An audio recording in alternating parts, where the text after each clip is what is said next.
அமெரிக்காவில் டெக்சாஸ் மாகாணத்தில் ஒரு சாதாரண குடும்பத்தை சேர்ந்தவங்க. அம்மா அப்பா அக்கா. அந்த அக்காவுக்கு ஒரு 8 வயசு இருக்கும். டெஸ் அப்படின்னு அவளுக்கு பேர். அவள் தம்பிக்கு பேர் ஆண்ட்ரூ. அவன் ஒரு 4-5 வயசு அவ்வளோதான் இருக்கும். ரொம்ப சண்டை. நம்ம வீட்டில் எப்படி சண்டை போட்டுக்கிறோம், அண்ணன் தங்கச்சி அக்கா தம்பி அடிச்சுக்கிற மாதிரி எந்நேரம் அடிச்சுக்குவாங்க. ஒரு பேனாவுக்கு, பென்சிலுக்கு, ஒரு சாக்லேட்டுக்கு, நாயா போய் அடிச்சுக்குவாங்க. அப்படி ஒரு அக்கா தம்பி. திடீர்னு ஒரு நாள் அவன் தோட்டத்தில் விளையாடிட்டு இருக்கும்போது மயக்கம் போட்டு விழுந்துடுறான். திடீர்னு நல்லா இருந்தவன் மயக்கம் போட்டு விழுறான்னு ஹாஸ்பிட்டலுக்கு கொண்டு போயிருக்காங்க. ஹாஸ்பிட்டலில் கொண்டு போய் செக் பண்ணும்போது அவனுக்கு மூளைக்கு போகிற நரம்பில் ஏதோ பிரச்சனை. உடனே ஹாஸ்பிட்டலில் வச்சு அவனுக்கு என்னென்ன சிகிச்சை கொடுக்க முடியுமோ கொடுக்குறாங்க. செலவாயிட்டே இருக்குது. தங்கியிருந்த வீடை விற்றுட்டாங்க. என்னென்ன சொத்து இருந்ததோ எல்லாத்தையும் விற்றுட்டு ஒரு சாதாரண வீட்டுக்கு வந்துட்டாங்க. அப்பவும் அவனை சரி பண்ணவே முடியல. அப்படியே படுத்த படுக்கையாகவே இருக்கிறான்.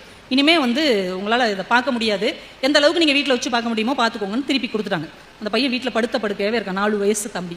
8 வயசு அக்கா பார்த்துட்டே இருக்கிறான். எப்போ பார்த்தாலும் நம்ம கூட சண்டை போட்டுகிட்டே இருப்பான், நம்மக்கிட்ட வம்பிழுத்துட்டே இருப்பான், நம்மளை அடிச்சுட்டே இருப்பான். படுத்தே இருக்கிறான், எந்திக்கவே மாட்டேங்கிறானே அப்படின்ட்டு அவனை போய் எழுப்புறாங்க. ஆண்ட்ரூ எந்திரா, நீ கேட்ட எல்லாத்தையும் தந்துடுறேன், அந்த பென்சில் உனக்கே கொடுத்துறேன், அந்த டெடிஃபியர் உனக்கே கொடுத்துறேன், எந்திரிச்சுடா அக்கா கூட சண்டைக்கு வா, அக்கா கூட பேசி அவங்க கூட சாப்பிடு அப்படின்னு அவனை எழுப்பி பார்க்குறாங்க. அவன் அப்படியே இருக்கிறான். அவங்க அம்மாட்ட போய் அழுகிறா, தம்பி எந்திக்க சொல்லுங்கம்மா, இனிமேல் நான் அவன் கூட சண்டையே போட மாட்டேன், தம்பி எந்திக்க சொல்லுங்கம்மா, அவன் என்ன கேட்டாலும் நான் செய்கிறேம்மா, வீட்டு வேலையில் நானே பார்க்குறேம்மா, அவனை எந்திக்க மட்டும் சொல்லுங்கம்மா ப்ளீஸ் அப்படின்னு கெஞ்சிரான். அவங்க அம்மா சொல்கிறாங்க, இனிமேல் தம்பி எந்திக்கணும் அப்படின்னா ஏதாவது அற்புதம் கிடைச்சா மட்டும்தாம்மா நடக்கும், அற்புதம் இல்லைன்னா இனிமேல் அவன் எந்திக்க மாட்டான், நம்ம வாழ்க்கை இப்படியே போயிடும் அப்படின்றாங்க.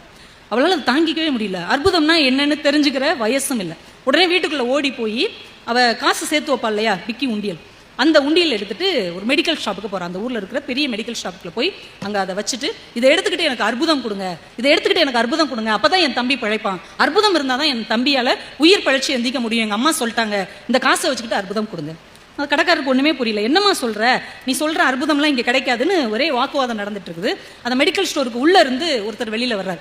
என்ன பிரச்சனை? அந்த பொண்ணு சொல்கிறா, என் தம்பி படுத்தே இருக்கிறான், எந்திக்கவே மாட்டேங்கிறான், அம்மாவும் அப்பாவும் அழுதுகிட்டே இருக்கிறாங்க, அற்புதம் இருந்தால் தான் அவன் பிழைக்க முடியுமா, ப்ளீஸ் நீங்களாவது அதை வாங்கி கொடுங்க அப்படின்றான். நான் வர்றேம்மா, உங்கள் வீடு எங்கே இருக்குது அப்படின்னு கூடவே போகிறார். அந்த தம்பியை பார்க்குறாரு.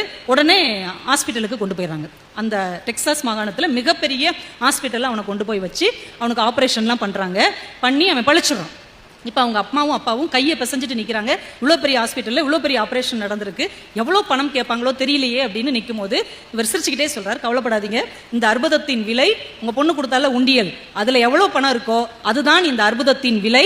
நான் இந்த மருத்துவமனையின் மிகப்பெரிய அறுவை சிகிச்சை நிபுணர் டாக்டர் ஹார்லைன் ஆம்ஸ்ட்ராங். நான் தற்செயலாக இன்றைக்கி அந்த மெடிக்கல் ஷாப்புக்கு வந்திருந்தேன். அவள் மனசுக்குள்ள அப்படி ஒரு ஏக்கம், என் தம்பியை எப்படியாவது காப்பாற்றிட மாட்டோமாங்கிற அந்த ஏக்கத்தையும் கண்ணீரையும் பார்த்து தான் உங்கள் பையனுக்கு நான் இலவசமாக சிகிச்சை செஞ்சேன்.